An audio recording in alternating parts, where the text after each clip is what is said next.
What if the most unacceptable tyrant in the Land of Ooo was also its most tragic character? This is the story of the Earl of Lemongrab, Princess Bubblegum's first and most broken creation. He was supposed to be an heir, but from the moment he was brought to life in a lab, he was thrown into a world he simply couldn't understand. His story isn't just about a shrieking sour lemon, it's about a desperate search for connection that went so wrong, it created one of the most bizarre and unforgettable societies in all of Adventure Time. Flawed design. The tragedy of Lemongrab starts, as you might expect, with his creation. He was Princess Bubblegum's first attempt at making sentient candy life, built for one reason: to rule the Candy Kingdom if she ever couldn't. But the second he opened his eyes and let out that first scream, it was obvious something was very, very wrong. He was paranoid, shrill, and totally incapable of understanding how others felt. He was, as Phoebe put it herself, her first failed experiment. This flaw was just a sad footnote until the episode Too Young, when the Lich attacks and de-ages Princess Bubblegum to a 13-year-old. She's suddenly too young to rule, and thanks to a painful twist of the law, her designated heir, Lemongrab, was now in charge. He stormed the Candy Kingdom, and his idea of leadership was immediate and absolute. His solution to any problem, big or small, was to scream his infamous catchphrase, "Unacceptable," and sentence the offender to the dungeon for 1 million years. The once joyful Candy Kingdom was plunged into fear under a ruler who just couldn't connect with his subjects. This first taste of power showed who he really was: a terrified, rigid mind, lashing out at anything it couldn't control. Once Bubblegum was science back to her proper age, he banished him to his lonely castle, but the whole ordeal left a scar. Exiled to Castle Lemongrab, the Earl had a title but no one to rule.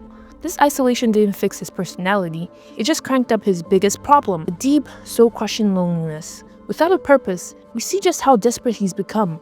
He starts sneaking into the Candy Kingdom at night, not to cause trouble, but just to watch the candy people sleep. It's creepy for sure, but it came from a need for connection he had no idea how to satisfy. When Phoebe confronts him, he completely breaks down, screaming, "I am the Earl of Nothing."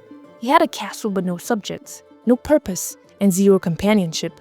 His relationship with Princess Bubblegum, his creator, was the real source of the crisis. He saw her as his god, the one who made him, but he also felt totally abandoned and misunderstood by her. This toxic mix of worship and resentment drove everything he did. He desperately wanted her approval, but was also furious that she made him this way. He didn't just want subjects, he wanted to prove to his god that he could be a ruler just like her. Seeing his pain, Princess Bubblegum tried something wild. If Lemongrab couldn't connect with others, maybe he could connect with himself. So he made Lemongrab 2, a perfect clone to keep him company. And for a second, it actually seemed to work. The two identical Earls found comfort in each other, but their time together took a dark turn.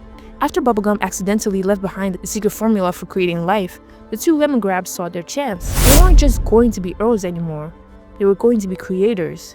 Using the food they were meant to live on, they started making their own citizens, the Lemon People. The empty halls of Castle Lemongrab were suddenly filled with life, and the Earldom of Lemongrab was born. On the surface, it looked like a success.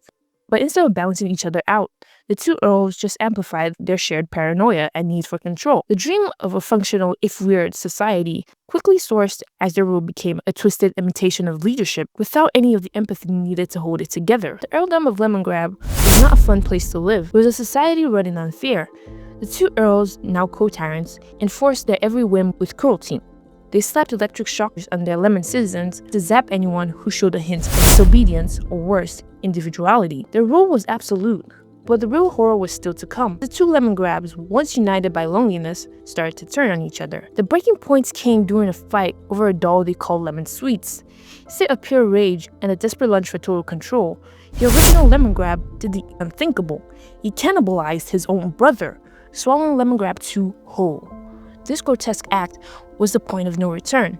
Lemongrab 1 became hugely overweight, a physical symbol of his gluttonous greed for power, while the half-digested Lemongrab 2 was reduced to a weak, subjugated voice inside him. The kingdom became a mirror of its leader's shattered mind. Propaganda videos showed miserable citizens being tortured while a voiceover lied about how happy everyone was. Any kind of self-expression, especially music, was forbidden and brutally punished. The Earldom was a grey, miserable, silent prison, held captive by a tyrant who had consumed his only equal and was now finally completely alone with his power. But even in the bleakest places, a spark of hope can appear. That spark was a small, quiet lemon child named Lemon Hope. Unlike the others, Lemon Hope had a special gift. He could play beautiful music on his harp, the very thing Lemongrab hated the most.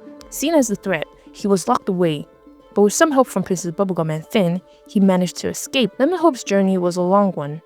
At first, he was reluctant, wanting only his freedom and not the heavy burden of saving his people. But after traveling the world and wrestling with his conscience, he realized that true freedom meant facing his responsibility. He returned to the Earl, no longer just a musician, but a symbol of rebellion for the oppressed lemon people. The final showdown wasn't a battle of swords, but a battle of arts. As Lemongrab moved to crush the rebellion, Lemon Hope started to play his harp. The beautiful, pure music was toxic to Lemongrab's very being. It was order, harmony, and emotion, everything he couldn't control or understand. The sound waves hit him, causing him to vibrate uncontrollably until he exploded in a shower of lemon candy, his tyrannical reign shattering and right along with his body. After the rebellion, Princess Bubblegum did what she always does.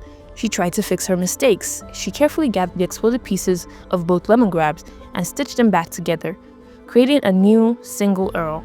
This new Lemongrab was quieter and seemingly more stable, hinting at a more peaceful future for the Earldom. So what's the legacy of Lemongrab's Unacceptable Kingdom? It remains one of the show's most complex and haunting stories about tyranny, loneliness, and the heavy responsibility of a creator. Lemongrab was a monster, born from neglect. He was a failed experiment who, in a desperate attempt to be like his god, could only copy the act of creation, not the love and care that makes a real leader. His kingdom was the ultimate expression of his own internal suffering, a place where control was everything because true connection was impossible. This story leaves us with a tough question. Who was really responsible for the tragedy? Was it Lemongrab himself for his cruelty and paranoia, or was it Princess Bubblegum for creating a life she couldn't understand and then leaving it to fend for itself in its misery? The answer, a lot like Lemongrab himself, is complicated, messy, and truly unforgettable. If you're finding this trip into Oo's darker corners acceptable, make sure you subscribe and ring that bell for more deep dives into your favorite Adventure Time characters.